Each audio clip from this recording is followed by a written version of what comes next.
अस्सलामु अलैकुम रहमतुल्लाह।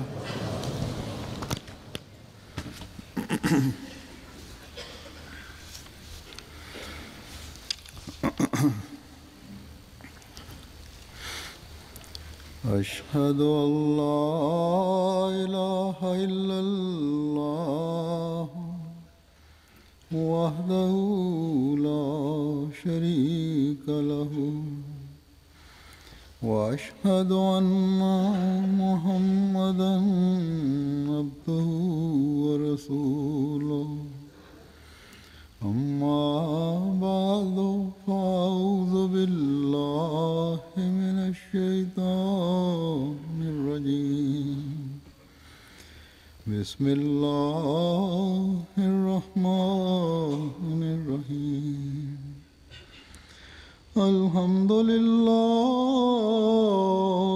रब्बिल आलमीन अर्रहमानिर रहीम मालिकि यौमिद्दीन इय्याका नअबुदु व इय्याका नस्तईन इहदिनस सिरातल मुस्तकीम सिरातल लज़ीना अनअमता अलैहिम गैरिल मग़ज़ूबि अलैहिम वलद्दाल्लीन।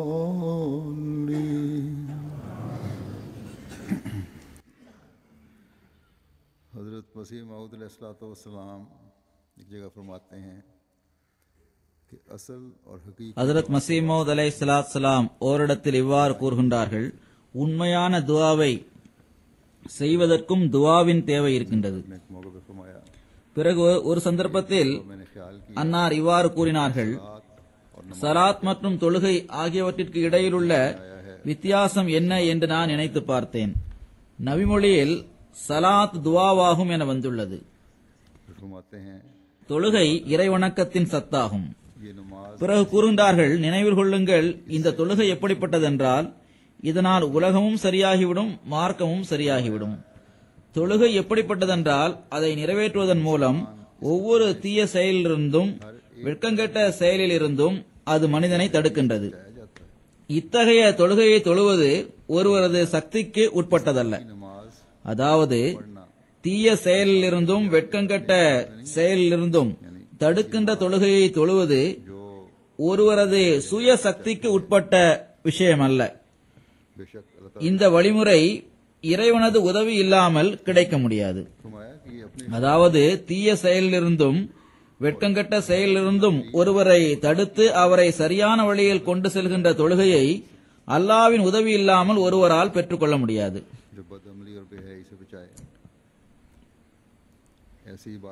நமது இறை வணக்கங்களும் துஆக்களும் எப்படிப்பட்டதாக இருக்க வேண்டும் என்பதை பற்றி இந்த எல்லா விஷயங்களும் நமக்கு வழிகாட்டக்கூடியவையாக இருக்கின்றன.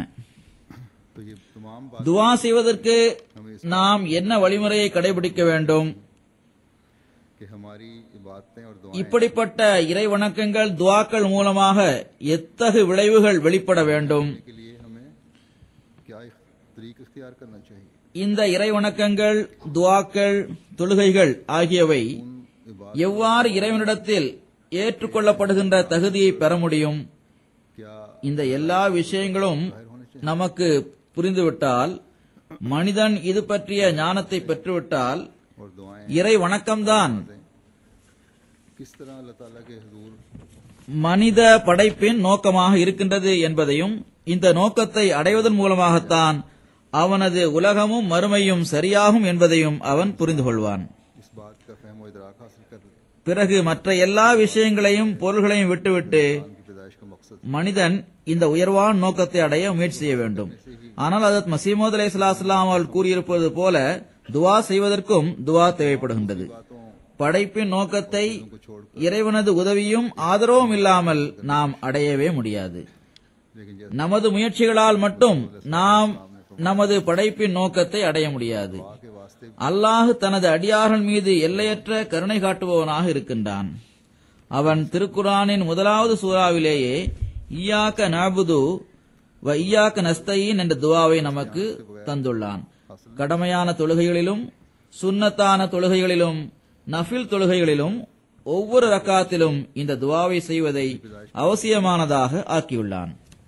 अल्लाह ताला அல்லாஹுவே, நாங்கள் உன்னையே வணங்குகின்றோம், உன்னையே வணங்க விரும்புகின்றோம். ஆனால் உன்னுடைய உதவி எங்களுக்கு கிடைக்காத வரை நாங்கள் இதற்கான உரிமையை செலுத்த முடியாது. और सुन्नतों और இவ்வாறு நாம் இந்த துஆவில் கூறுகின்றோம். दुआ का உள்ளத்தின் ஆழத்திலிருந்து வெளிவரும் பணிவான முறையீடாக ஒரு நம்பிக்கையாளர் அல்லாஹ்விடம் இந்த துஆவை செய்யும் போது அல்லாஹ் அவருக்கு அதற்கான தௌஃபீக்கையும் வழங்குகின்றான். तेरी इबादत करना चाहते हैं, பிறகு இதுவும் தனது அடியார் மீது அல்லாஹ் செய்கின்ற பேர் உபகாரமாகும். அதாவது ஒவ்வொரு வருடத்திலும் ரமலான் மாதத்தை கொண்டு வந்து அல்லாஹ் நான் அருகில் இருக்கின்றேன் என்ற அறிவிப்பை செய்கின்றான். एक दिल की गहराई के साथ நான் ஷைத்தானை கட்டி போட்டு விட்டேன். आजाना தூய உள்ளத்துடன் என் பக்கம் வருகின்ற ஒவ்வொரு அடியாருக்கும் நான் உதவி செய்ய தயாராக இருக்கின்றேன், அவர்களுக்கு உதவி செய்கின்றேன் என்ற அறிவிப்பை இறைவன் செய்கின்றான். तो फिर अल्लाह ताला அவர்கள் என் மீது முழுமையான நம்பிக்கை வைத்து எனது கட்டளைகளுக்கேற்ப செயல்படுகின்றார்கள். का अपने बंदों पर एहसान है कि हर साल வருங்காலத்தில் தூய உள்ளத்துடன் என்னையே வணங்குவதாகவும் எனது தூய அடியார்களாக இருப்பதாகவும் அவர்கள் என்னிடம் வாக்குறுதி செய்கின்றார்கள். பிறகு நான் என்னுடைய அத்தகு அடியார்களின் ऐलान फरमाता है துஆக்களை कि मैं हर उस बंदे की मदद கேட்டு அவற்றை ஏற்றுக்கொள்கின்றேன் என்று இறைவன் அறிவிப்பு செய்கின்றான். எனவே எங்காவது குறை இருக்கின்றதென்றால் அடியார்களாகிய நம்மிடத்தில்தான் குறை இருக்கின்றது. இறைவனது அருள்கள் உதவிகள் ஆகியவற்றில் எந்த குறைவும் இல்லை. பிறகு இந்த காலத்தில் அல்லாஹு தாலா தனது தூதரை நமக்கு உதவி செய்வதற்காக அனுப்பியுள்ளான். அவர்கள் முழுமை பெற்ற இறை அடியாராக திகழ்ந்த ஹஜ்ரத் நபிகள் நாயகம் ஸல்லல்லாஹு அலைஹி வஸல்லம் அவர்களின் அடிமையாக வந்துள்ளார்கள். वादा करता है அவர்கள் மீண்டும் நம்மை இறைவனை சந்திக்க வைத்து அவனது அடியாராக மாறி அவனை வணங்குவதில் தனித்தன்மையை வெளிப்படுத்தி காட்டி அவனது உதவியை பெறக்கூடியவராக ஆகுவதற்கான வழிமுறைகளை நமக்கு கற்றுத்தந்துள்ளார்கள். अल्लाह ताला के நான் ஹஜ்ரத் மஸீஹ் அலைஹிஸ்ஸலாம் அவர்களது கூற்றுக்கள், அன்னார் நமக்கு கூறியுள்ள கட்டளைகள் ஆகியவற்றின் ஒளியில் ஈயாக்க நஅபுது வ ஈயாக்க நஸ்தஈன் என்ற வசனத்தை சற்று விளக்கமாக கூற உள்ளேன். हमारी इस्लाह எந்த அளவுக்கு நுட்பமாகவும் ஆழமாகவும் ஹஜ்ரத் மஸீஹ் அலைஹிஸ்ஸலாம் அவர்கள் ஈயாக்க நஅபுது வ ஈயாக்க நஸ்தஈன் என்ற வசனத்தின் பொருளை நமக்கு புரிய வைத்துள்ளார்கள் என்றால் நாம் அதை புரிந்து அதை நமது வாழ்க்கையின் ஒரு அங்கமாக ஆக்குபவர்களாக ஆகிவிட்டால், மேலும் அல்லாஹு தாலா இதற்கான தௌஃபீக்கை நமக்கு வழங்கிவிட்டால், பிறகு நாம் இறை அடியாராக இருப்பதற்குரிய உரிமையை செலுத்துவதற்கு முயற்சி செய்பவர்களாக ஆகிவிடுவோம். इस वक्त मैं இறை வணக்கத்தில் உயர்வான தரத்தை அடைந்து பணிவோடு இறைவன் முன்னால் நாம் குனியும் போதுதான் நாம் இதற்கான தௌஃபீக்கை பெற முடியும். भी कुछ वजाहत करूंगा. जिस बारीकी और गहराई அப்போதுதான் நாம் ரஹ்மானின் அடியார்கள் என அழைக்கப்படுபவர்களில் ஒருவராக ஆக முடியும். वैया का नाबुदो वैया का नस्ताइन का मतलब समझाया. அப்போதுதான் நாம் அல்லாஹ்வின் கட்டளைக்கேற்ப ஈமானில் வலுவான நிலையை அடைந்தவர்களாக ஆக முடியும். बनाने की அல்லது ஒரு நம்பிக்கையாளரிடம் நாம் எதிர்பார்க்கும் அந்த உயர் தரத்தை அடைய முடியும். ஹஜ்ரத் மஸீஹ் மவ்ஊத் அலைஹிஸ்ஸலாம் அவர்களுக்கு அல்லாஹ் வழங்கியுள்ள இறை ஞானத்தின் கருவூலங்களிலிருந்து சில ரத்தினங்களை நான் உங்கள் முன்னால் எடுத்து வைக்கின்றேன். हो सकता है जब हम अपनी बातों को भी இதனை அன்னார் தமது நூல்கள் மூலம் நமக்கு வழங்கியுள்ளார்கள். करते हुए ஹஜ்ரத் மஸீஹ் மவ்ஊத் அலைஹிஸ்ஸலாம் அவர்கள் கூறுகின்றார்கள், அல்லாஹு தாலா ஈயாக்க நஅபுது என்ற சொற்றொடரை ஈயாக்க நஸ்தஈன் என்ற சொற்றொடருக்கு முன்னதாக வைத்துள்ளான். இதில் மனிதன் தனக்குரிய நட்பாக்கியங்களை கேட்பதற்கு முன்னதாகவே ரஹ்மானான அந்த இறைவன் தன் தரப்பிலிருந்தும் சுயமாக வழங்கியுள்ள அருள்கள் சுட்டிக்காட்டப்பட்டுள்ளது. அதாவது மனிதன் தனது இறைவனுக்கு நன்றி செலுத்தியவாறு, இறைவா, நான் உனது அருள்களுக்காக உனக்கு நன்றி செலுத்துகின்றேன், எனது துவாவை எனது விண்ணப்பத்தை, எனது செயலை, எனது முயற்சியை ஏற்றுக்கொண்டு என் மீது அருள் செய்தமைக்கு நான் நன்றி செலுத்துகின்றேன். உனது படைத்து காத்தோம்பும் பண்பும், எல்லோருக்கும் அருள்பாலிக்கும் ரஹ்மான் என்ற பண்பும் கேட்பவர் உன்னிடம் எதையாவது கேட்பதற்கு முன்னதாகவே செயல்பட்டு விட்டது. நான் உன்னிடம் உதவி கோருவதற்கு முன்னதாகவே நீ எனக்கு பலவற்றையும் வழங்கிவிட்டாய். ஆகவே நான் மீண்டும் உன்னிடமே எல்லா வகையான ஆற்றல், மகிழ்ச்சி, நன்மை, வெற்றி ஆகியவற்றை வேண்டுகின்றேன். உன்னிடம் விண்ணப்பிப்பதன் மூலம், உன்னிடம் உதவி கேட்பதன் மூலம், துவா கேட்பதன் மூலம் மட்டுமே கிடைக்கின்ற அந்த உயர்வான நோக்கங்களை பெறுவதற்காக நான் உன்னிடம் வேண்டுகின்றேன். நீயே சிறப்பாக வழங்கக்கூடியவனாக இருக்கின்றாய் என்று கூறுகின்றான். தனது ரஹ்மான் என்ற பண்பின் விளைவாக அல்லாஹ் தன் மீது செய்துள்ள அருள்களை அடியான் நினைவு கூர்ந்து அல்லாஹ்வுக்கு நன்றி செலுத்துவனாக ஆகும்போது, இதுதான் இறைவனை வணங்குவதற்கும் அவனது உண்மையான அடியாராக ஆகுவதற்கும் உள்ள முதல் அடியாக அமையும். இந்த உயர்வான தகுதி பற்றிய அறிவு ஒரு அடியானுக்கு கிடைத்துவிட்ட பிறகு இறை வணக்கத்தில் முன்னேறுவதற்கு அவன் முயற்சிகளை செய்து கொண்டிருப்பான். இறைவா, நீ உனது அடியாராக ஆகுவதற்கான உயர்தரத்தை பெறுவதற்காக வைத்துள்ள பல படித்தரங்களையும் பெற நான் விரும்புகின்றேன். உனது எல்லா வகையான அருட்கொடைகளிலிருந்தும் நான் பலன் பெற விரும்புகின்றேன். எனது பௌதீக, ஆன்மீக முன்னேற்றத்திற்கு மேலும் தேவையான அனைத்தையும் நான் விரும்புகின்றேன். ஆனால் இவையெல்லாம் உனது உதவி இல்லாமல் எனக்கு கிடைக்க முடியாது. எனவே நீ எனக்கு உதவி செய்வாயாக என்று அடியான் தனது இறைவனிடம் கேட்கின்றான். பிறகு இறைவனின் உதவியின் கதவுகள் அவனுக்காக திறக்கின்றது. முன்னேற்றத்தின் இலக்குகளை அவன் கடந்து செல்கின்றான். ஹஜ்ரத் மஸீஹ் மவ்ஊத் அலைஹிஸ்ஸலாம் அவர்கள் கூறுவது என்னவென்றால், அல்லாஹ் தனது ரஹ்மான் என்ற பண்பின் விளைவாக அருட்கொடைகளை வழங்கும் போது அதற்கு அடியான் நன்றி செலுத்துவனாக ஆகும்போதுதான் அவனுக்கு இறை வணக்கத்தின் பக்கமும் கவனம் ஏற்படும், இறைவனது உதவியை பெறுவதன் பக்கமும் கவனம் ஏற்படும். இந்த அடிப்படையான கருத்தை கண்முன்னால் வைத்தவாறு நாம் இய்யாக நஅபுது வ இய்யாக நஸ்தஈன் என்ற துவாவை செய்ய வேண்டும். இந்த துவாவின் பக்கம் அல்லாஹ் தஆலா ஏன் நமக்கு கவனமூட்டியுள்ளான் என்ற விஷயத்தை விளக்கி கூறியவாறு ஹஜ்ரத் மஸீஹ் மவ்ஊத் அலைஹிஸ்ஸலாம் அவர்கள் இவ்வாறு கூறுகின்றார்கள்: இந்த வசனங்களில் உமக்கு வழங்கப்பட்டுள்ள அந்த அருள்களுக்கு நன்றி செலுத்துவதற்கு ஆர்வமூட்டப்பட்டுள்ளது. எந்த பொருள்களை பெற உமக்கு ஆசை இருக்கின்றதோ அவற்றை பெற பொறுமையுடன் துவா செய்வதற்கும், மிக உயர்வான பொருள்களை பெற்றுக் கொள்வதற்கான ஆர்வத்தை அதிகரிப்பதற்கும் இந்த துவாவில் ஆர்வமூட்டப்பட்டுள்ளது.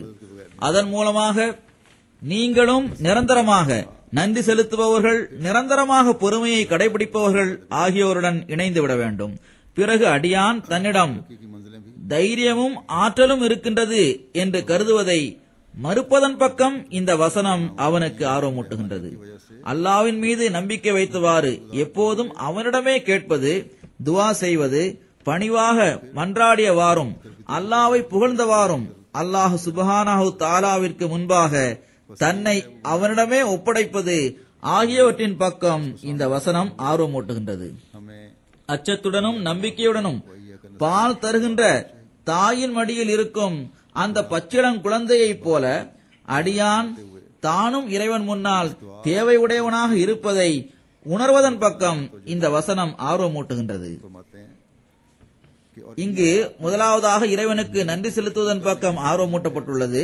மனிதன் நன்றி செலுத்தக்கூடிய அடியானாக இருக்க வேண்டும். அடுத்து பொறுமை, துவா ஆகியவற்றின் பக்கம் ஆர்வமூட்டப்பட்டுள்ளது.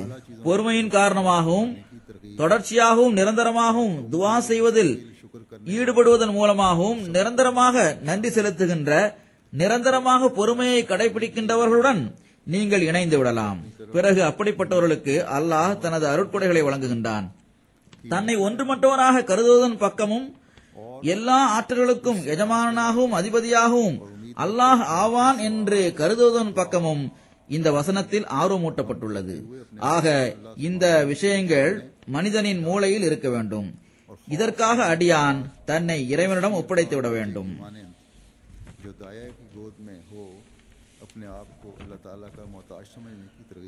அல்லாஹு தாலாவுடன் உள்ள தொடர்புக்கு எதிராக அமைகின்ற எல்லாவிதமான உலக தொடர்புகள், உறவுகள் ஆகியவற்றின் தொடர்புகளிலிருந்து விலகிக் கொள்ள வேண்டும். அந்த தொடர்புகள் இல்லாமல் ஆகிவிட வேண்டும். தனது கைகளில் உள்ள ஆற்றல் மீதும் அந்த அடியானுக்கு நம்பிக்கை இருக்காது. தனது நஃப்ஸ் மற்றும் அதன் ஆற்றல் மீதும் அவனுக்கு நம்பிக்கை இருக்காது. உலக தொடர்புகள், அதன் ஆற்றல்கள் ஆகியவற்றின் மீதும் அவனுக்கு நம்பிக்கை இருக்காது. இப்படிப்பட்ட ஒரு நிலையை மனிதன் அடையும் போதுதான் அவனிடத்திலிருந்து ஈயாக்க நஅபுது வ ஈயாக்க நஸ்தஈன் என்ற உண்மையான துஆ வெளிவரும். துஆ செய்கின்ற ஒரு மனிதன் தனது பலகீனங்களை முழுமையாக ஏற்றுக்கொள்ள வேண்டும். அப்போதுதான் அவன் ஈயாக்க நஅபுது வ ஈயாக்க நஸ்தஈன் என்பதற்கான உரிமையை செலுத்த முடியும். தொடர்ந்து ஹஜ்ரத் மஸீஹ் மவ்ஊத் அலைஹிஸ்ஸலாம் அவர்கள் கூறுகின்றார்கள், இவ்வாறே இந்த வசனங்களில் நாம் மிகவும் பலகீனமானவர்கள் என்பதை ஏற்றுக்கொள்வதன் பக்கம் ஆர்வம் ஊட்டப்பட்டுள்ளது. நீ வழங்கியுள்ள தௌஃபீக் இல்லாமல் நாங்கள் உன்னை வணங்க முடியாது. உனது உதவி இல்லாமல் நாங்கள் உனது திருப்தி கிடைக்கும் வழிகளை தேட முடியாது. நாங்கள் உனது உதவியை கொண்டே பணியை செய்கின்றோம். உனது உதவியை கொண்டே அசைகின்றோம். மரணமடைந்துவிட்ட தனது குழந்தையை பற்றிய துக்கத்தில் உருகுகின்ற அந்த பெண்ணை போன்ற உருக்கத்துடனும் इसी तरह तमाम दुनियावी वसीलों और रिश्तों से அன்பின் நெருப்பில் எரிந்து கொண்டிருக்கின்ற காதலர்களைப் போன்றும் நாங்கள் உன் பக்கம் ஓடி வருகின்றோம். जब ये हालत होगी ना अपने जोरे बाजू पर भरोसा होगा, இவ்வாறு அடியான் இறைவனிடம் கூறுகின்றான். ताकत पर भरोसा होगा, ना दुनिया के वसीलों और ताकत பிறகு ஹஜ்ரத் மஸீஹ் மவ்ஊத் அலைஹிஸ்ஸலாம் அவர்கள் கூறுகின்றார்கள், இந்த வசனத்தில் தற்பெருமையையும் அகங்காரத்தையும் கைவிடுவதற்கு ஆர்வமூட்டப்பட்டுள்ளது. விஷயங்கள் சீர்குலைந்து போகும் போதும் துன்பங்கள் சூழ்ந்து கொள்ளும் போதும் அல்லாஹ்விடமிருந்து மட்டும் கிடைக்கும் ஆற்றல், சக்தி ஆகியவற்றின் மீது நம்பிக்கை வைப்பதன் பக்கமும் பணிவான இயல்புள்ள மக்களுடன் இணைந்து விடுவதன் பக்கமும் இந்த வசனத்தில் ஆர்வமூட்டப்பட்டுள்ளது. तभी वो அதாவது இறைவன், என்னுடைய அடியார்களே, நீங்கள் உங்களை மரணித்தவர்களைப் போன்று கருதுங்கள். ஒவ்வொரு நேரத்திலும் அல்லாஹ்விடமிருந்து ஆற்றலை பெறுங்கள் என்று இறைவன் நம்மிடம் கூறுகின்றான். எனவே உங்களில் எந்த இளைஞரும் தனது ஆற்றல் மீது பெருமை கொள்ள வேண்டாம். உங்களில் எந்த முதியவரும் தனது கைத்தடியின் மீது நம்பிக்கை வைக்க வேண்டாம். அவ்வாறே அறிவுள்ள எவரும் தனது அறிவின் மீது பெருமை கொள்ள வேண்டாம். அவ்வாறே மார்க்க சட்டத்தை அறிந்தவர் தனது அறிவின் உறுதி, தனது जलन के साथ சிறந்த புரியும் தன்மை ஆகியவற்றின் மீது நம்பிக்கை வைக்க வேண்டாம். गम में மேலும் இல்ஹாமை பெறுகின்ற எவரும் தனது இல்ஹாம் அல்லது கஷ்ப், मोहब्बत में தனது தூய்மையான துவா ஆகியவற்றை சார்ந்திருக்கவும் வேண்டாம். ஏனென்றால் அல்லாஹ் எதை விரும்புகின்றானோ அதை செய்கின்றான். எவரை விரட்ட விரும்புகின்றானோ அவரை விரட்டி விடுகின்றான். எவரை விரும்புகின்றானோ அவரை தனது குறிப்பான அடியார்களில் நுழைய செய்து விடுகின்றான். பிறகு ஹஜ்ரத் மஸீஹ் மவ்ஊத் அலைஹிஸ்ஸலாம் அவர்கள் கூறுகின்றார்கள், ஈயாக்க நஸ்தஈன் என்பதில் நஃப்ஸே அம்மாரா, कोई औरत अपने बच्चे की मौत में घुल रही होती, அதாவது தீமையை தூண்டும் ஆன்மா தூண்டுகின்ற தீமைகளின் பக்கம் சுட்டிக்காட்டப்பட்டுள்ளது. இதன் விளைவாக பயணம் செய்கின்றவரை தன் மீது அமர இடம் கொடுக்காமல் இருக்கும் மிரண்டு ஓடுகின்ற ஒட்டகத்தைப் போல நஃப்ஸே அம்மாராவின் தூண்டுதலின் விளைவாக மனிதன் நன்மைகளை விரும்புவதிலிருந்தும் விலகி ஓடுகின்றான். பாம்பை போல இந்த ஆன்மாவின் தீங்கு மிக அதிகமாகிவிட்டது. शामिल होने की तरकीब है। गोया இந்த பாம்பு தான் கொட்டிய ஒவ்வொருவரையும் அழுகி போன எலும்புகள் போல ஆக்கிவிட்டது. அந்த பாம்பு விஷத்தை கக்குவதை நீர் பார்க்கின்றீர், அல்லது இந்த தீமையை தூண்டும் ஆன்மா ஒரு சிங்கம் போன்று இருக்கின்றது. ஒருமுறை தாக்கிவிட்டால் அது ஒருபோதும் பின்வாங்குவதே இல்லை. ஷைத்தான்களை அழிக்கின்ற இந்த இறையுதவியை தவிர எந்த ஒரு சக்தி, ஆற்றல், சம்பாத்தியம், சேமிப்பு ஆகியவை இதற்கு எதிரில் நமக்கு உதவ முடியாது. இந்த மேற்கோள் ஹஜ்ரத் மஸீஹ் மவ்ஊத் அலைஹிஸ்ஸலாம் அவர்களின் கராமத்து சாதிகீன் என்ற அரபி மொழியில் உள்ள நூலின் மொழியாக்கத்திலிருந்து எடுக்கப்பட்டுள்ளது. துஆ செய்வதுடன் மனிதனுக்கு நஃப்ஸே அம்மாரா என்னை தீமையில் ஆழ்த்துவதன் பக்கம் கொண்டு செல்கிறது. இதிலிருந்து நான் தப்ப வேண்டும். नफ्से अम्मारा की शरण அவ்வாறு தப்ப வேண்டுமென்றால் எனது ஆற்றலாலும் முயற்சியாலும் தப்ப முடியாது என்ற சிந்தனை இருக்க வேண்டும். அந்த சமயத்தில் அல்லாஹ் மட்டும்தான் மனிதனை ஷைத்தானின் தாக்குதல்களில் இருந்து காப்பாற்ற முடியும். மேலும் நன்மைகளை செய்வதற்கான தௌஃபீக்கை அல்லாஹ் தான் அவனுக்கு வழங்க முடியும். बहुत बढ़ गया है और उसने हर அடியான் மிகுந்த பணிவுடன் அல்லாஹ்வின் முன்னால் நிற்க வேண்டும். மேலும் இறைவா, இன்று என்னை நீதான் ஷைத்தானிடமிருந்து காப்பாற்றக்கூடியவனாக இருக்கின்றாய். நீ மட்டும்தான் என்னை காப்பாற்ற முடியும் என்று துவா செய்ய வேண்டும். அல்லாஹ்வுக்கு மிகவும் பிரியமான மக்கள் இவ்வளவு பணிவுடன் அல்லாஹ்வுடன் கேட்டுக்கொண்டே இருக்கும் போது, மேலும் அவர்களே இறைவனின் உதவி இல்லாமல் வாழ முடியாது என்றால், பிறகு ஒரு சாதாரண மனிதன் எந்த அளவு இறைவனிடம் கேட்க வேண்டும்?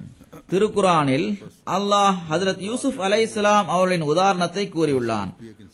அவர்கள் நப்சே அம்மாராவிடமிருந்து தப்பிப்பதற்காக இவ்வாறு துவா செய்தார்கள். வமா உபர்ரியு நப்சி இன்னன் நப்ஸ லஅம்மாரத்தும் பிஸ்ஸூஇ இல்லா மா ரஹிம ரப்பி இன்ன ரப்பி கஃபூருர் ரஹீம். நான் எனது நப்சை குறித்து அது தவறுகளிலிருந்தும் விலகி இருந்தது என்று கூற மாட்டேன். ஏனென்றால் எந்த நப்சின் மீது அல்லாஹ் கருணை காட்டுகின்றானோ அந்த நப்சை தவிர மனித நப்சானது தீமையை அவனுக்கு கட்டளையிடுவதில் மிகவும் துணிச்சலுடன் செயல்படக்கூடியதாகும். எனது இறைவன் அதிகமாக மன்னிப்பவனும் மீண்டும் மீண்டும் கருணை காட்டுபவனும் ஆவான். இந்த துவாவும் இந்த சிந்தனையும் தான் பிறகு இய்யாக நஅபுது வ இய்யாக நஸ்தஈன் என்ற துவாவிலிருந்து அருள்களை நமக்கு தருகின்றது.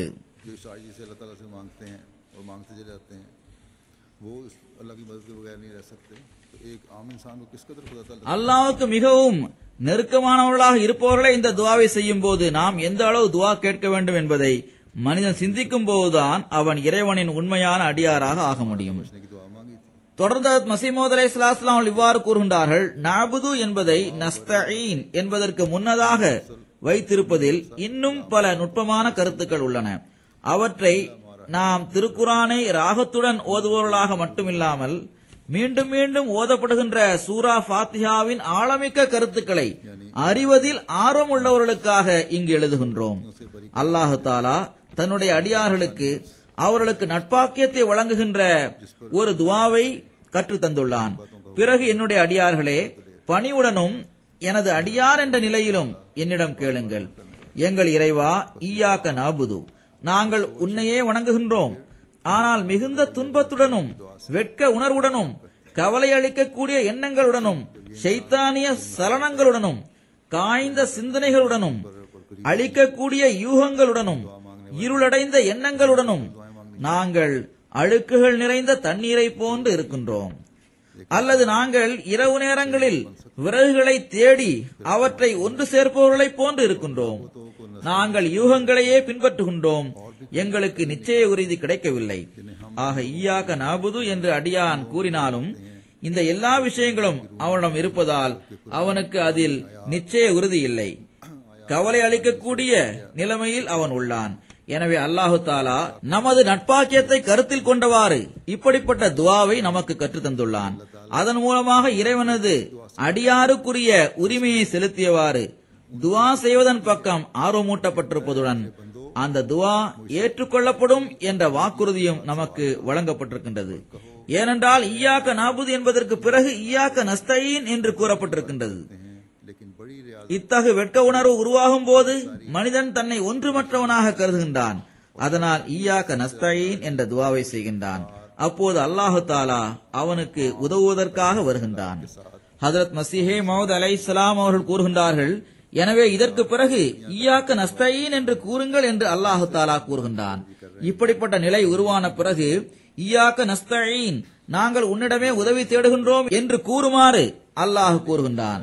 மிகுந்த ஆர்வத்துடனும் உள்ளத்தை ஒருநிலைப்படுத்தியவாறும் நிரம்பிய ஈமானுடனும் இருப்பதற்காகவும் ஆன்மீகமான முறையில் உனது கட்டளைகளுக்கு செவிசாய்க்கவும் ஆன்மீக மகிழ்ச்சியையும் ஒளியையும் பெறுவதற்கும் இறைஞானத்தின் நகைகளுடனும் இறை இன்பத்தின் ஆடைகளுடனும் உள்ளத்திற்கு அழகூட்டுவதற்கு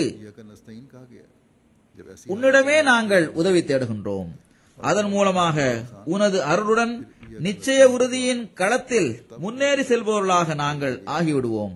மேலும் எங்களது நோக்கத்தின் இறுதி எல்லையை அதன் மூலமாக அடைந்து விடுவோம். உண்மை நிலையின் நதிகளில் நாங்கள் இறங்கி விடுவோம். எனவே இந்த துவா ஆன்மீக முன்னேற்றத்திற்கும்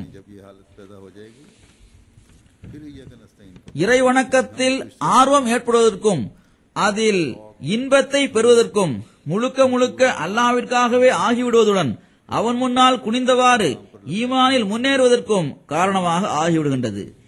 இய்யாக நஅபுது வ இய்யாக நஸ்தஈன் என்பதில் இறையடியார் பெற வேண்டிய உயர்ந்த தகுதி என்ன என்பதன் பக்கம் கவனமூட்டியவாறு ஹஜ்ரத் மஸீஹ் மவ்ஊத் அலைஹிஸ்ஸலாம் அவர்கள் இவ்வாறு கூறுகின்றார்கள். அல்லாஹ்வின் சொற்களான ஈயாக்க நாபுது என்பதில் இன்னொன்றும் சுட்டிக்காட்டப்பட்டுள்ளது. அல்லாஹ் இந்த வசனத்தில் தனது அடியார்கள் அவனுக்கு கட்டுப்படுவதில் மிகுந்த தைரியத்துடனும் முயற்சியுடனும் செயல்பட வேண்டும். கட்டுப்பட்டு நடப்பவர்களைப் போன்று எல்லா சமயங்களிலும் லப்பைக் லப்பைக் என்று கூறியவாறு அவன் முன்னால் நிற்க வேண்டும். எங்கள் இறைவா, நாங்கள் முயற்சிகள் செய்வதிலும் உனது கட்டளைகளை நிறைவேற்றுவதிலும் உனது திருப்தியை விரும்புவதிலும் எவ்வித கவனக்குறைவும் எங்களிடம் இல்லை. ஆனால் நாங்கள் உன்னிடம்தான் உதவியை வேண்டுகின்றோம். வெளிவேஷம் மற்றும் பகட்டு எங்களிடம் ஏற்படாமல் இருக்க உனது அடைக்கலத்தை நாங்கள் கேட்கின்றோம். நேர்வழி மற்றும் உனது திருப்தியின் பக்கம் கொண்டு செல்கின்ற அந்த தௌஃபீக்கை உன்னிடமே வேண்டுகின்றோம்.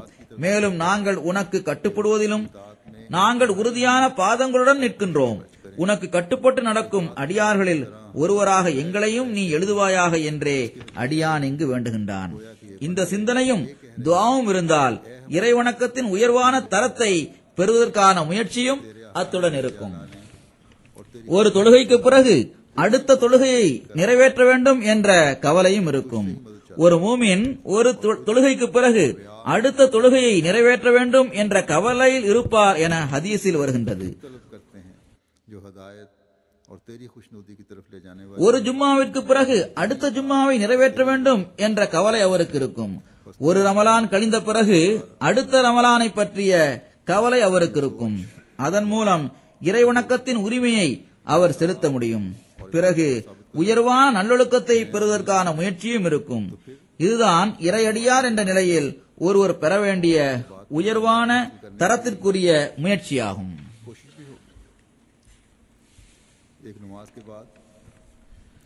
இந்த துவா நமது தலைமுறை, நமது குடும்பம், நமது ஜமாத்திற்காகவும் உள்ள துவாவாக இருக்கின்றது. அதன் மூலமாக எல்லோரது உணர்வுகளும் ஒரே திசையில் செல்லக்கூடியதாக இருக்கும். அதன் மூலம் அது அல்லாஹ்வின் அருள்களை ஈர்க்கக்கூடியதாக இருக்கும். அதன் மூலம் ஒருவர் மற்றவரது உரிமைகளை செலுத்தக்கூடியவராக இருப்பார். இதை விளக்கியவாறு ஹஜ்ரத் மஸீஹ் மவ்ஊத் அலைஹிஸ்ஸலாம் அவர்கள் இவ்வாறு கூறுகின்றார்கள். இங்கு இன்னொன்றும் சுட்டிக்காட்டப்பட்டுள்ளது. அது என்னவென்றால், அடியான் இறைவனிடம், எங்கள் இறைவா, வணங்குவதற்காக நாங்கள் உன்னை மட்டுமே வைத்துள்ளோம். உன்னை தவிர எவையெல்லாம் இருக்கின்றனவோ அவற்றிற்கு எதிரில் நாங்கள் உனக்கே முன்னுரிமை வழங்கியுள்ளோம். நாங்கள் உன்னை தவிர வேறு எந்த பொருளையும் வணங்குவதில்லை. நீ தனித்தவனாகவும் ஏகனாகவும் இருக்கின்றாய். இதை நாங்கள் ஏற்றுக்கொள்பவர்களாக இருக்கின்றோம். இந்த இடத்தில் நாங்கள் என்று கூறி உன்னையே நாங்கள் வணங்குகின்றோம் என்று கூறுவதன் மூலம் இந்த துவாவை இறைவன் எல்லா சகோதரர்களுக்காகவும் செய்யும்படி கூறுகின்றான். துவா செய்கின்றவர் தனக்காக மட்டும் துவா செய்யவில்லை. இந்த கருத்தை எடுத்து கூறி இதில் அல்லாஹு தாலா முஸ்லிம்கள் ஒருவருக்கொருவர் நல்ல முறையில் பரிமாற வேண்டும் என்றும் ஒற்றுமையுடன் இருக்க வேண்டும் என்றும் நட்பை பேண வேண்டும் என்றும் ஆர்வமூட்டுகின்றான்.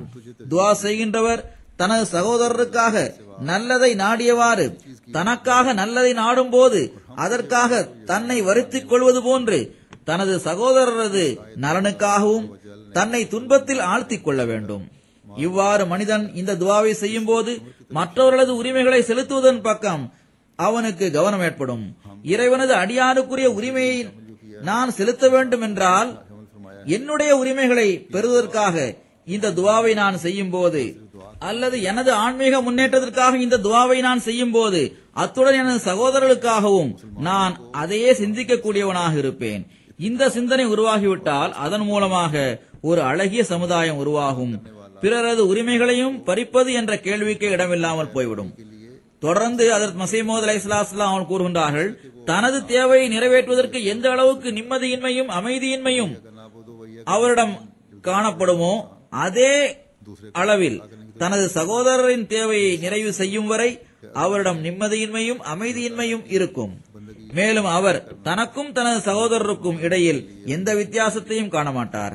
முழுமையான உள்ளத்துடன் அவருக்காக நன்மையை நாடுபவராக ஆகிவிடுவார். அல்லாஹ் வலியுறுத்தி கட்டளையிட்டவாறு, என் அடியார்களே, சகோதரர்களும் ஒருவருக்கொருவர் நேசமுள்ளவராக இருப்பவர்களும் தங்களுக்கிடையே அன்பளிப்புகளை வழங்கிக் கொள்வது போல நீங்கள் துவாவின் அன்பளிப்பை வழங்குங்கள் என்று நமக்கு கவனமூட்டுகின்றான். உன்னையே நாங்கள் வணங்குகின்றோம், உன்னிடமே நாங்கள் உதவி தேடுகின்றோம் என்று கூறி மற்றவர்களையும் தங்களுடன் இணைத்துக் கொள்வது தங்களது சகோதரர்களுக்காக வழங்கப்படும் துஆவின் அன்பளிப்பாகும். தொடர்ந்து கூறுகின்றார்கள், நீங்கள் துஆவின் அன்பளிப்பை வழங்குங்கள், அவர்களையும் உங்களுடன் சேர்த்துக் கொள்ளுங்கள், உங்களது துஆவின் வட்டத்தை விரிவானதாக ஆக்குங்கள், உங்களது எண்ணங்களிலும் விரிவான நிலை ஏற்படுத்துங்கள், உங்களது நல்ல எண்ணங்களில் உங்கள் சகோதரருக்கும் இடமளியுங்கள், ஒருவர் மற்றவர் மீது அன்பு கொள்வதில் ஒருவருக்கொருவர் சகோதரர்கள் போன்றும் தந்தையர் போன்றும் மகன்கள் போன்றும் ஆகிவிடுங்கள் என்று அல்லாஹ் இங்கு கவனமூட்டுகின்றான். தொடர்ந்து மஸீஹ் மவ்ஊத் அலைஹிஸ்ஸலாம் அவர்கள் கூறுகின்றார்கள், இந்த துஆவில் திட்டம் மற்றும் துஆ ஒன்று சேர்க்கப்பட்டுள்ளது. மூமின் திட்டம் துஆ ஆகிய இரண்டையும் பயன்படுத்துவான். ஏனென்றால் திட்டம் இல்லாமல் துஆ ஒன்றுமற்றதாக ஆகிவிடுகிறது.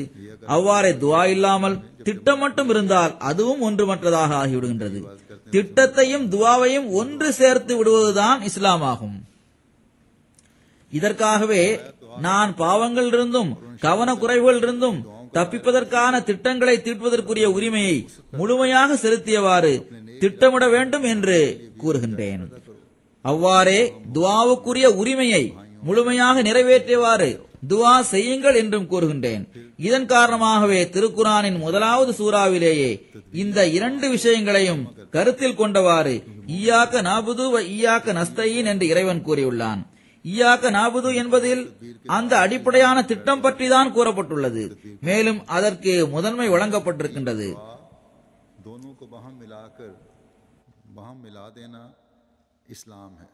அதாவது முதலாவதாக மனிதன் காரணிகளை பயன்படுத்தியவாறு திட்டமிடுதலுக்குரிய உரிமையை செலுத்த வேண்டும். ஆனால் அத்துடன் துஆவின் அம்சத்தையும் கைவிட்டுவிடக் கூடாது. மாறாக திட்டம் தீட்டுவதுடன் துஆவையும் கண்முன் நிறுத்த வேண்டும். மூமின் இய்யாக நஅபுது என்று கூறும்போது, அதாவது உன்னையே நாங்கள் வணங்குகின்றோம் என்று கூறியவுடன், நான் எம்மாத்திரம் இறைவனை வணங்குவதற்கு என்னிடம் என்ன தகுதி இருக்கின்றது, அவனது அருளும் கருணையும் இல்லை என்றால் அவனை நான் வணங்க முடியாது என்று மனிதன் எண்ணுகின்றான். எனவேதான் உடனே அவன் இய்யாக நஸ்தஈன், அதாவது இதற்கான உதவியையும் நாங்கள் உன்னிடமே வேண்டுகின்றோம் என்று கூறுகின்றான். இது மிகவும் நுட்பமான ஒரு விஷயமாகும். இதனை இஸ்லாத்தை தவிர வேறு எந்த மதமும் புரிந்து கொள்ளவில்லை. ஹஜ்ரத் மஸீஹ் மவ்ஊத் அலைஹிஸ்ஸலாம் அவர்கள் கூறுகின்றார்கள், ஒரு மூமின் திட்டம் துஆ ஆகிய இரண்டையும் பயன்படுத்துவார். முழுமையான திட்டம் தீட்டிய பிறகு அந்த விஷயத்தை இறைவனிடம் ஒப்படைத்துவிட்டு துஆ செய்கின்றார். திருக்குரானின் முதலாவது சூறாவிலேயே இந்த போதனை தான் நமக்கு வழங்கப்பட்டிருக்கின்றது. இய்யாக நஅபுது வ இய்யாக நஸ்தஈன் என்று இறைவன் கூறுகின்றான். எந்த நபர் தனது ஆற்றல்கள் மூலம் பயனடைவதில்லையோ அவர் தனது ஆற்றல்களை மட்டும் வீணாக்குவதில்லை, தனது ஆற்றல்களை மட்டும் அவமதிப்பதில்லை, மாறாக அவர் பாவம் செய்கின்றார். முழுமையான திட்டம் தீட்டாமல் இந்த விஷயத்திற்காக நான் துஆ செய்கின்றேன், துஆவினால் மட்டும் இந்த பிரச்சனைகளுக்கு தீர்வு கிடைத்துவிடும் என்று கருதினால் இதுவும் பாவமாகும் என்று ஹஜ்ரத் மஸீஹ் மவ்ஊத் அலைஹிஸ்ஸலாம் அவர்கள் கூறுகின்றார்கள். தொடர்ந்து அவர்கள் கூறுகின்றார்கள், மனிதனிடம் நன்மை செய்வதற்கான எண்ணம் கண்டிப்பாக இருக்கின்றது. இந்த எண்ணத்திற்காக அவனுக்கு இறையுதவி கிடைப்பது மிகவும் அவசியமானதாகும். இதனால்தான் ஐவேளை தொழுகைகளில் சூரா ஃபாத்தியாவை ஓதும்படி கட்டளையிடப்பட்டுள்ளது. மேலும் இறைவன் அதில் இய்யாக நஅபுது என்றும் அதற்கு பிறகு இய்யாக நஸ்தஈன் என்றும் கூறுகின்றான். அதாவது உன்னையே நாங்கள் வணங்குகின்றோம், உதவியையும் நாங்கள் உன்னிடமே கேட்கின்றோம். இதில் இரண்டு விஷயங்கள் சுட்டிக்காட்டப்பட்டுள்ளது. நஅபுது என்பதில் ஒவ்வொரு நன்மையான பணியிலும் ஆற்றல்கள், திட்டங்கள், முயற்சிகள் ஆகியவற்றை பயன்படுத்த வேண்டும் என்பது சுட்டிக்காட்டப்பட்டுள்ளது. ஏனென்றால் எந்த நபர் துஆ மட்டும் செய்துவிட்டு முயற்சிகளை செய்யாமல் இருக்கின்றாரோ அவர் வெற்றி பெற முடியாது. ஒரு விவசாயி விதையை விதைத்துவிட்டு தொடர்ந்து அதற்கான முயற்சிகளில் ஈடுபடவில்லை என்றால் அதன் கனிகளை பெறுவதற்கான எதிர்பார்ப்பையும் நம்பிக்கையும் அவர் எப்படி வைக்க முடியும்? விதையை விதைத்துவிட்டு துஆ மட்டும் செய்வதாக இருந்தால் நிச்சயமாக எதுவும் கிடைக்கப் போவதில்லை என்பது அல்லாஹ்வின் நடைமுறையாகும். விவசாயிகளுக்கு தெரியும், விதை விதைத்த பிறகு அதற்கு உரமிட வேண்டும் என்பது அவசியமானதாகும், நீர் பாய்ச்சுவதும் அவசியமானதாகும், களைகளை அகற்றுவதும் அவசியமானதாகும், காட்டு விலங்குகளிடமிருந்து அந்த விதையை பாதுகாப்பதும் அவசியமானதாகும். இந்த இயற்கை சட்டம் எல்லா இடங்களிலும் செயல்படுத்தப்படுகின்றது. இது எப்படிப்பட்ட விஷயம் என்றால் இதனை எவ்வளவு அழகான முறையில் இஸ்லாம் எடுத்து கூறியுள்ளதோ அதுபோன்று வேறு எந்த மதமும் எடுத்து கூறவில்லை. இந்த துவாவை தொடர்ந்து செய்து வர வேண்டும் என்பதன் பக்கம் கவனமூட்டியவாறு ஹஜ்ரத் மஸீஹ் அலைஹிஸ்ஸலாம் அவர்கள் இந்த கருத்தை நமக்கு புரிய வைக்கின்றார்கள். ஏனென்றால் துவா எப்போது ஏற்றுக்கொள்ளப்படும் என்பது நமக்கு தெரியாது. துவா ஏற்றுக்கொள்ளப்படுவதற்கு ஒரு நேரம் இருக்கின்றது. அல்லாஹ்வுக்கு நமது எந்த செயல் எப்போது விருப்பமானதாக இருக்கும் என்பது பற்றி நமக்கு தெரியாது. ஹஜ்ரத் மஸீஹ் மவ்ஊத் அலைஹிஸ்ஸலாம் அவர்கள் கூறுகின்றார்கள், எவர்கள் தங்களது இறைவனுக்கு முன்னால் தாழ்மையுடன் துவா செய்து கொண்டே இருக்கின்றார்களோ, மேலும் எனது ஏதாவது ஒரு பணிவை இறைவன் ஒருவேளை ஏற்றுக்கொள்ளலாம் என்று கருதுகின்றாரோ அவருக்கு நிச்சயமாக அல்லாஹ் உதவி செய்கின்றான். எனவே பணிவுடனும் தாழ்மையுடனும் துவா செய்து கொண்டிருப்பதுதான் அடியானின் பணியாகும். அவரிடம் உதவி கேட்டுக்கொண்டே செல்ல வேண்டும். பிரிதோரிடத்தில் அவர்கள் கூறுகின்றார்கள், உதவி கேட்பது தொடர்பாக இந்த விஷயத்தையும் நினைவில் கொள்ள வேண்டும். அதாவது உண்மையில் உதவி செய்வதற்கான உரிமை அல்லாஹ்வுக்கு தான் உள்ளது. இதனை திருக்குர்ஆன் வலுவாக எடுத்து கூறியுள்ளது. எனவேதான் அது இய்யாக நஅபுது வ இய்யாக நஸ்தஈன் என்று கூறுகிறது. எனவே இந்த கருத்தை புரிந்து கொள்வது மிகவும் அவசியமானதாகும். நிரந்தரமாக தொடர்ச்சியாக மீண்டும் மீண்டும் இந்த துஆவை செய்வதன் மூலம் அவனது உதவியை கேட்டுக்கொண்டே இருக்க வேண்டும். ஹஜ்ரத் மஸீஹ் மவ்ஊத் அலைஹிஸ்ஸலாம் அவர்களது ஒரு சஹாபி, அவரது பெயர் எனது நினைவில் இல்லை, எழுதுகின்றவர் அவர் தொடர்பாக எழுதியிருப்பது என்னவென்றால், அவர் எழுதுகின்றார், அந்த சஹாபி நஃபிலான தொழுகையை பள்ளிவாசலில் தொழும்போது 20 அல்லது 25 நிமிடங்கள் வரை நின்று கொண்டிருப்பதை நான் பார்த்தேன். காதியானில் உள்ள மஸ்ஜித் அக்ஸாவில் அவர் தொழுது கொண்டிருந்தார். கை கட்டிய நிலையில் அவர் நின்று கொண்டிருந்தார். மெதுவான அவரது குரல் எனக்கு கேட்டதால் அவருக்கு பக்கத்தில் சென்று அவர் என்ன கூறுகிறார் என்று கேட்பதில் எனக்கு ஆர்வம் ஏற்பட்டது. நான் அவருக்கு பக்கத்தில் சென்று 15 நிமிடங்கள் வரை அவருடன் அங்கேயே அமர்ந்திருந்தேன். அப்போது அந்த சஹாபி தனது மெதுவான குரலில் இய்யாக நஅபுது வ இய்யாக நஸ்தஈன் என்பதை மட்டுமே ஓதிக்கொண்டிருந்தார்.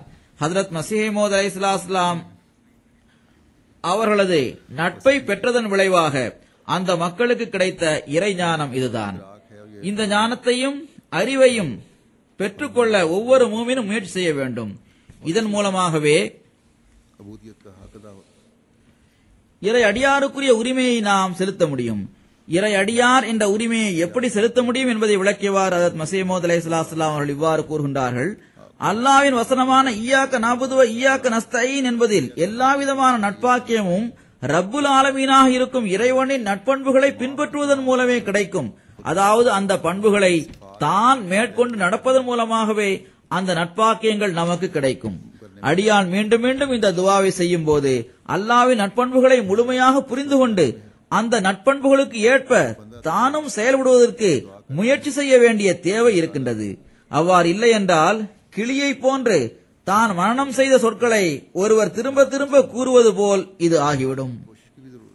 ஹஜ்ரத் நபிகள் நாயகம் ஸல்லல்லாஹு அலைஹி வஸல்லம் அவர்களின் சஹாபாக்களுக்கும் இது பற்றிய ஞானம் கிடைத்திருந்தது. அவ்வாறு ஹஜ்ரத் மஸீஹ் மவ்ஊத் அலைஹிஸ்ஸலாம் அவர்களின் நட்பில் இருந்தவர்களுக்கும் இந்த ஞானத்தை அவர்களால் பெற்றுக்கொள்ள முடிந்தது. அல்லாஹ்வின் அருளால் இந்த விஷயத்தை புரிந்தவர்கள் பலரும் இன்றும் நமது ஜமாத்தில் இருக்கின்றார்கள். அவர்கள் இந்த வழிமுறைகளை பின்பற்றியவாறு துஆ செய்கின்றார்கள்.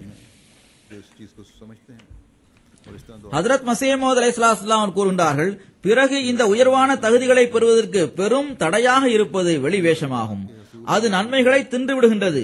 மேலும் தற்பெருமையும் கர்வமும் மிக பெரும் தீமையாக இருக்கின்றது. மேலும் வழிகேடு நட்பாக்கியத்தின் வழிகளிலிருந்து மனிதனை வெகு தொலைவில் கொண்டு சென்று விடுகிறது.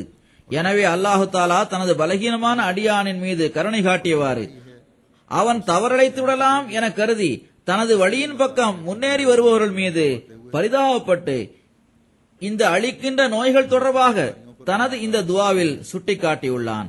அதற்காக மக்கள் இய்யாக நஅபுது என்று கூறும்படி கூறியுள்ளான்.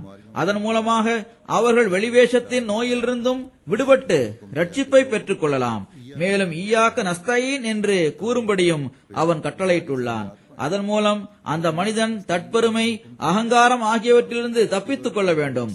பிறகு அவன் இஹ்தினா என்றும் கூறும்படி கட்டளையிடப்பட்டுள்ளான். அதன் மூலமாக அவன் வழிகேடு மற்றும் மனதின் சொந்த விருப்பங்களை பின்பற்றி செல்வதிலிருந்தும் விலகிவிடுவான். எனவே இய்யாக நஅபுது என்ற அவனது கூற்று மன தூய்மை மற்றும் முழுமையான இறையடியாராக மாறுவது ஆகியவற்றின் பக்கம் அவனுக்கு ஆர்வமூட்டுகின்றது. மேலும் இய்யாக நஸ்தஈன் என்ற வசனம் ஆற்றல், உறுதியான பாதங்களுடன் நிலைத்திருப்பது, अल्लाह ताला की तरफ கொண்ட கொள்கையில் உறுதியாக நிலைத்து நிற்பது ஆகியவற்றிற்காக உதவி கேட்பதை சுட்டிக்காட்டுகின்றது. மேலும் அவனது வசனமான இஹ்தினஸ் சிராத் அல்லாஹ்விடமிருந்து அறிவையும் நேர்வழியையும் கேட்டு பெற வேண்டும் என்பதை சுட்டிக்காட்டுகின்றது. இதனை தனது கருணையால் மனிதனை கண்ணியப்படுத்தும் வகையில் அந்த இறைவன் மனிதனுக்கு வழங்கியுள்ளான். எனவே இந்த வசனங்களிலிருந்து நாம் பெறும் கருத்து என்னவென்றால், இறைவனை அடைவதற்காக நாம் सिफात ना पाई जाए மேற்கொண்டு செல்லும் அந்த வழிகள் அளவற்ற மன தூய்மையுடனும் அளவு கடந்த முயற்சிகளுடனும் நேர்வழியை புரிவதற்குரிய முழு தகுதியையும் நான் அவற்றை பெறாதவரை முழுமையடையாது. ஒரு ஊழியரிடம் இந்த பண்புகள் இல்லை என்றால் அவர் தொண்டாற்றுவதற்கு தகுதியற்றவராக ஆகிவிடுகின்றார் என்ற கருத்தெல்லாம் இதில் பொதிந்திருக்கின்றது. எனவே இறையடியாராக ஆகுவதற்கு இந்த உயர்வான தகுதியை பெற ஒவ்வொரு மூமினும் முயற்சி செய்ய வேண்டும். ஹஜ்ரத் மஸீஹ் மவ்ஊத் அலைஹிஸ்ஸலாம் அவர்கள் ஏற்றுக்கொள்ளப்படும் துஆக்களின் உண்மை நிலையை விளக்கியவாறு இவ்வாறு கூறுகின்றார்கள். தனது அருளாலும் கருணையாலும் இறைவன் ஏற்றுக்கொள்ளும் இறைவணக்கத்தின் உண்மையில் சில விஷயங்களில் அடங்கியுள்ளது. அதாவது அல்லாஹ்வின் மகிமை, அவனது மிக உயர்ந்த நிலை ஆகியவற்றை பார்த்து முழுமையான தாழ்மையை கடைபிடிக்க வேண்டும். மேலும் அவனது கருணைகள், அவனது பல்வேறு விதமான அருட்கொடைகளை பார்த்து அவனை புகழ வேண்டும். அவன் மீது அன்பு கொண்டவாறு அவனது சிறப்புகளுக்கு எதிரில் செல்வம், வளம் ஆகியவற்றை கற்பனை செய்து பார்த்து அவனது சிறப்புகளுக்கு எல்லா பொருள்களை விடவும் முன்னுரிமை வழங்க வேண்டும். மேலும் அவனது சொர்க்கத்தை கண்முன் நிறுத்தியவாறு தனது உள்ளத்தை ஷைத்தானிய சலனங்களிலிருந்து பாதுகாப்பாக வைக்க வேண்டும். இவ்வாறான இறைவணக்கத்தை மேற்கொள்ளும் போதுதான் ஈயாக்க நஅபுது வ ஈயாக்க நஸ்தஈன் என்பதன் உண்மையான உருவம் நம் கண்முன்னால் தோன்றும். இதன் மூலமாக மனிதன் ரஹ்மானின் அடியார்கள் என அழைக்கப்படுபவர்களோடு இணைந்து விடுகின்றான். இபாதத் என்பதன் கருத்து என்ன? இது பற்றி ஹஜ்ரத் மஸீஹ் மவ்ஊத் அலைஹிஸ்ஸலாம் அவர்கள் தொடர்ந்து இவ்வாறு கூறுகின்றார்கள். கருணையுள்ள இறைவன் முதல் சூறாவான சூரா ஃபாத்தியாவில் ஈயாக்க நஅபுது வ ஈயாக்க நஸ்தஈன் என்ற போதனையை வழங்கியுள்ளான்.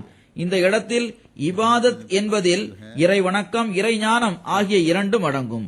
அதாவது வெளிப்படையான இறை வணக்கமும் தேவை, அந்த இறை வணக்கம் பற்றிய ஞானமும் மனிதனுக்கு தேவையானதாகும். இரண்டிலும் மனிதனின் தாழ்மை வெளிப்படுத்தி காட்டப்பட்டுள்ளது. அதாவது தாழ்மையையும் பணிவையும் மேற்கொண்டால் இந்த விஷயங்கள் உங்களில் உருவாகிவிடும், அல்லது இவற்றை கடைபிடிப்பதன் மூலம் உங்களிடம் பணிவும் தாழ்மையும் ஏற்படும் என்பது சுட்டிக்காட்டப்பட்டுள்ளது.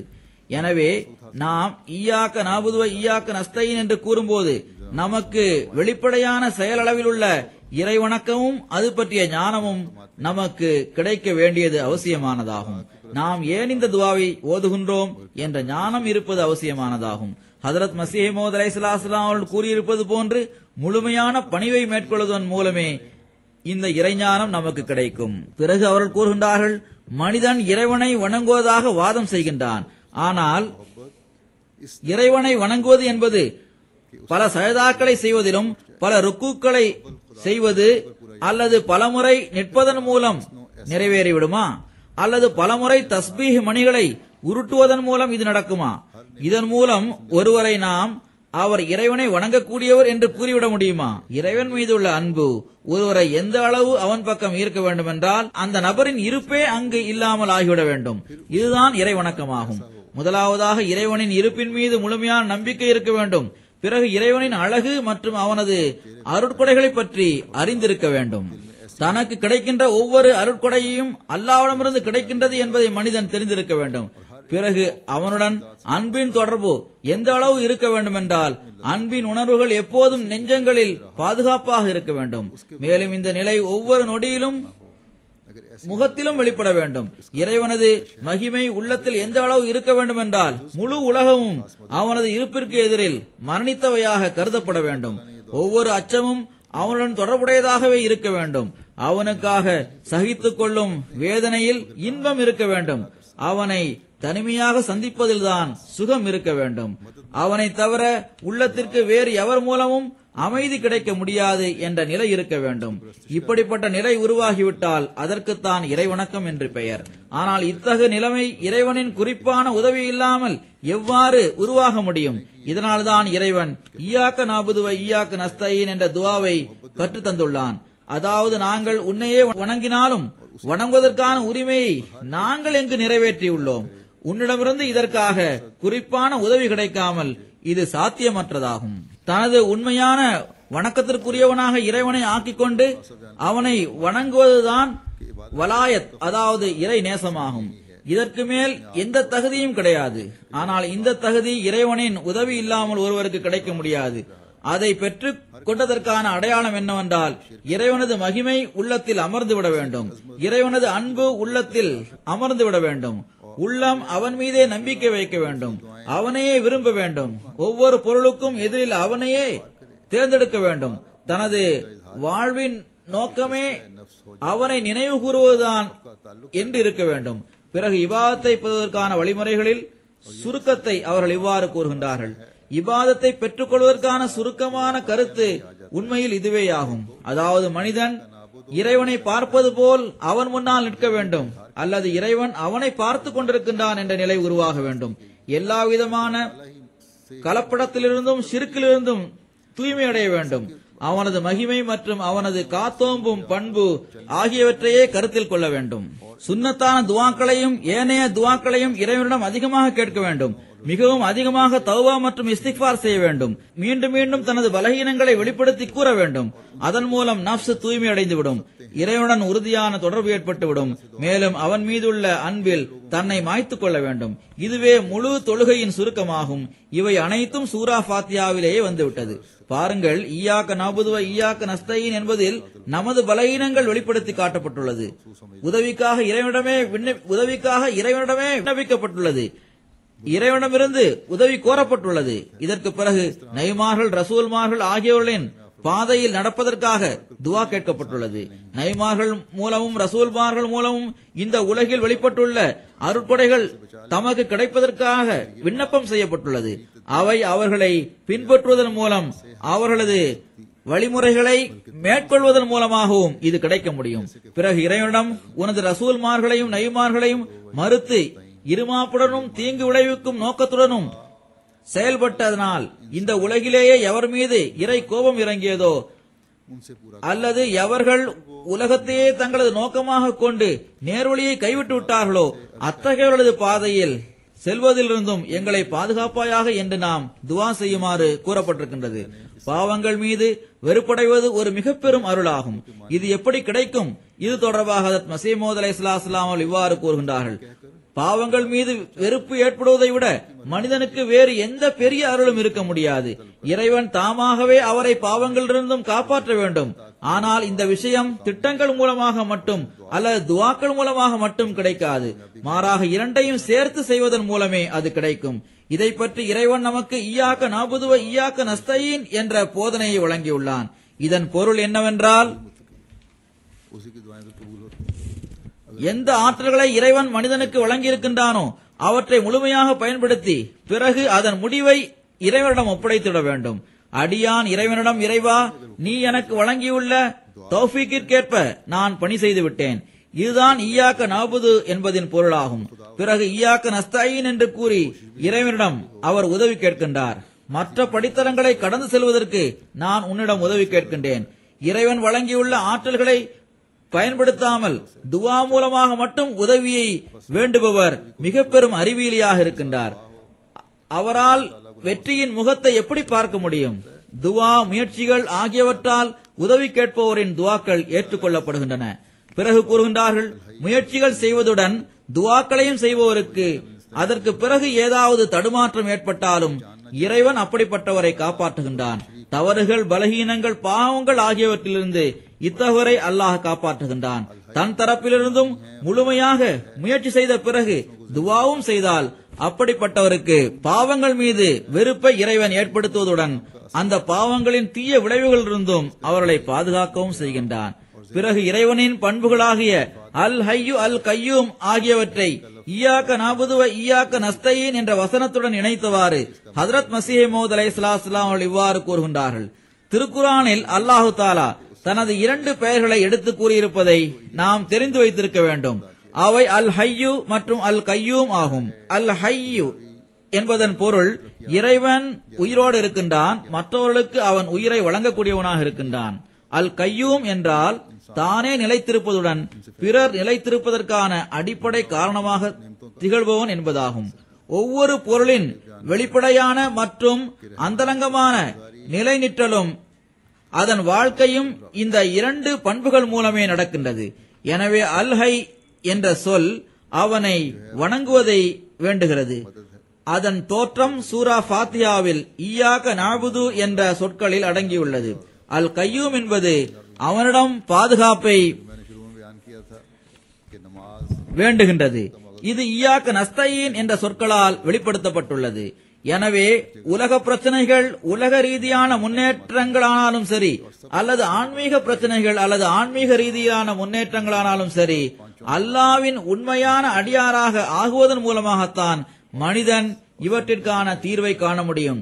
அதன் மூலமாகத்தான் அருள்களை பெற முடியும். அதன் மூலமாகவே உலகம் மற்றும் மறுமையின் அருட்கொடைகளுக்கு அவன் வாரிசாக முடியும். இதற்கு முன்னர் கூறியது போன்று இறைவனது ரஹ்மான் என்ற பண்பிலிருந்து பலன் பெற்றதற்கு இறைவனுக்கு நன்றி கூறுவது மனிதனுக்கு இறைவனை வணங்குவதன் பக்கம் ஆர்வமூட்டுகின்றது. மேலும் இறைவனது ரஹீம் என்ற பண்பை அது வேண்டுகின்றது. இந்த வேண்டுதலே இறை உதவியை கோருவதாகும். தொழுகை இறைவணக்கத்தின் சத்தாக இருப்பதை பற்றி ஹதரத் மசீஹ் மவ்ஊத் அலைஹிஸ்ஸலாம் அவர்கள் இவ்வாறு கூறுகின்றார்கள். மனிதன் ஐவேளை தொழுகைகளையும் முறையாக அதன் ஆரம்ப நேரங்களில் நிறைவேற்றுவதுடன் கடமையான தொழுகைகள், சுன்னத்தான தொழுகைகள் ஆகியவற்றை தொழுவதை நிரந்தரமாக செய்து வர வேண்டும். மனதை ஒருநிலைப்படுத்தியவாறு ஆர்வத்துடனும் இன்பத்துடனும் இறைவணக்கத்தின் அருள்களை பெறுவதற்கு முழுமையாக முயற்சி செய்து வர வேண்டும். தொழுகை எப்படிப்பட்ட சவாரியாக இருக்கிறது என்றால் அது அடியானை மேலே இருக்கும் உலகத்தின் இறைவன் வரை கொண்டு செல்கின்றது. இதன் மூலமாக மனிதன் எத்தகு உயர் தகுதியை பெறுகின்றான் என்றால் அப்படிப்பட்ட உயர்வான நிலையை குதிரைகளின் முதுகுகளில் அமர்ந்து மனிதனால் அடையவே முடியாது. தொழுகையின் கனிகளை அம்புகளால் பெற முடியாது. இதன் ரகசியத்தை சொற்களால் வெளிப்படுத்தி கூறவும் முடியாது. ஆனால் எவர் இந்த வழிமுறைகளை உறுதியாக பற்றி பிடித்துக் கொண்டார்களோ அவர் உண்மையை பெற்றுக் கொண்டார். மேலும் திரைமறைவில் இருக்கும் அந்த அன்பன் வரை சென்று விடுகின்றார். சந்தேகங்களிலிருந்து ரட்சிப்பை பெற்று விடுகின்றார். அவரது பகல் ஒளிமயமானதாகவும் அவரது கூற்றுக்கள் முத்துக்கள் போன்றும் இருப்பதை நீர் காண்கின்றீர். அவரது முகம் 14வது இரவில் தோன்றும் நிலாவாக காட்சியளிக்கும். அவரது தங்குமிடம் நெஞ்சங்களில் இருக்கும். எவர் தொழுகையில் பணிவோடு குனிகின்றாரோ அல்லாஹ் அவருக்காக அவர் முன்னிலையில் அரசர்களை குனிய வைக்கின்றான். மற்றவர்களது ஆட்சி மற்றும் அதிகாரத்தின் கீழ் இருந்த மனிதரை அவன் எஜமானாக மாற்றி விடுகின்றான். இதுவும் ஈஜாசுல் மசீஹ் என்ற ஹதரத் மசீஹ் மவ்ஊத் அலைஹிஸ்ஸலாம் அவர்களது அரபி நூலில் மொழியாக்கமே ஆகும். அரபி நூலிலிருந்து எடுக்கப்பட்ட மொழியாக்கமே ஆகும். தொழுகை மிக சிறந்த இபாதத்தாகும். அடியானை அது இறைவனுக்கு அருகில் கொண்டு செல்கின்றது. ஆனால் சிலரது தொழுகைகளை இறைவன் ஏற்றுக்கொள்ளவில்லை என்பதை இறைவனே கூறியுள்ளான். ஏனென்றால் தொழுகைக்குரிய உரிமையை அவர்கள் முழுமையாக செலுத்தவில்லை. தொழுகையினால் கிடைக்கும் இன்பமும் அவர்களுக்கு கிடைக்கவில்லை. இது தொடர்பாக ஹதரத் மசீஹ் மவ்ஊத் அலைஹிஸ்ஸலாம் இவ்வாறு கூறுகின்றார்கள். சிலர் எங்களுக்கு தொழுகைகளில் இன்பம் கிடைக்கவில்லை என்று கூறுகின்றனர். ஆனால் நான் அவர்களுக்கு கூறுவது என்னவென்றால் அவர்கள் பலமுறை மீண்டும் மீண்டும் தொழ வேண்டும். தக்வாவின் ஆரம்ப படித்தரத்தில் இறுக்கம் ஏற்படுவது ஆரம்பமாகிவிடுகின்றது. அப்போது இறைவனிடம் ஈயாக நஅபுது வ ஈயாக நஸ்தஈன் என்று மீண்டும் மீண்டும் கேட்க வேண்டும். ஷைத்தான் கஷ்பின் நிலையில் திருடனாகவும் கொள்ளைக்காரனாகவும் தோற்றமளிக்கின்றான்.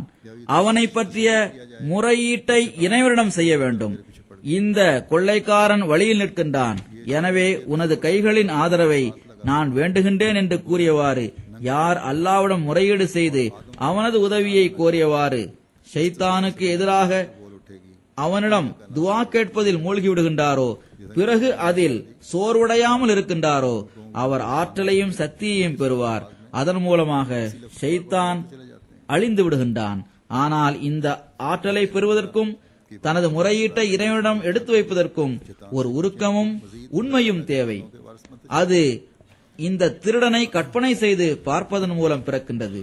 உண்மையான முறையில் இறைவன் பக்கம் குனிவதும் இந்த உருக்கத்தை பெறுவதும் எப்படி சாத்தியமாகும் என்றால் ஷைத்தான் திருடனைப் போல என்னை பின்தொடர்ந்து வருகின்றான் என்பதை கற்பனை செய்து பார்க்கும்போதுதான் இந்த நிலை உருவாகும் என்று அவர்கள் கூறுகின்றார்கள்.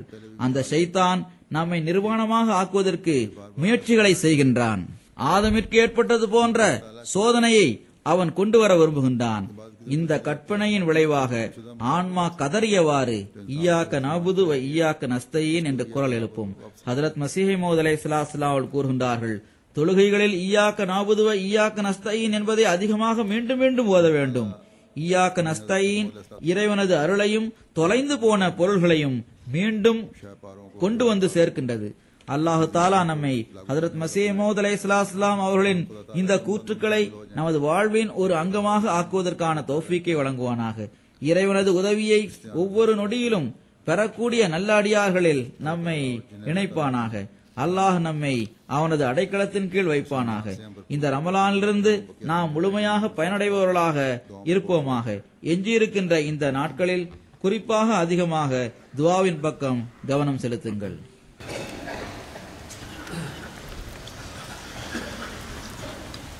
அல்ஹம்துலில்லாஹ் நஹ்மதுஹு வ நஸ்தஈனுஹு வ நஸ்தக்ஃபிருஹு வ நு'மினு பிஹி வ நதவக்கலு அலைஹி வ நஊது பில்லாஹி மின் ஷுரூரி அன்ஃபுஸினா வ மின் ஸய்யிஆத்தி அமாலினா. من يهده الله فلا مضل له ومن يضلل فلا هادي له ونشهد أن لا إله إلا الله ونشهد أن محمدا عبده ورسوله. عباد الله رحمكم الله إن الله يأمر بالعدل والإحسان وإيتاء ذي القربى وينهى عن الفحشاء والمنكر والبغي يعظكم لعلكم تذكرون. اذكروا الله يذكركم وادعوه يستجب لكم ولذكر الله أكبر.